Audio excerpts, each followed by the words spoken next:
आरोग्य वार्ता. मधुमेहींसाठी ब्लॅक टी चांगला. नवी दिल्ली. चहा हे जगातील सर्वाधिक सेवन केले जाणारे पेय आहे.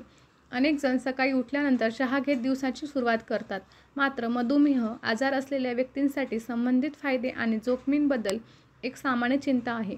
मधुमेह असणाऱ्यांनी चहा पिणे योग्य की अयोग्य यावर अभ्यासकांनी भाष्य केले आहे.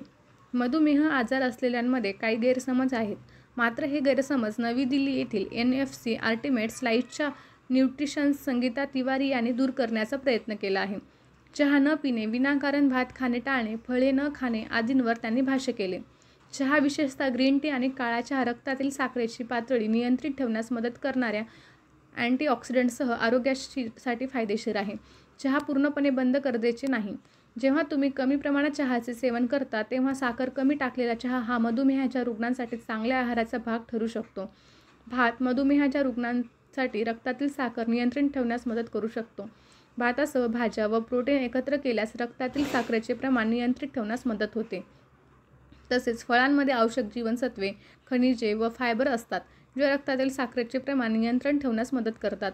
अशावेळी बेरी, सफरचंद इत्यादींसारखी कमी ग्लायसेमिक इंडेक्स असलेली फळे निवडावीत असा सल्ला तिवारी देतात.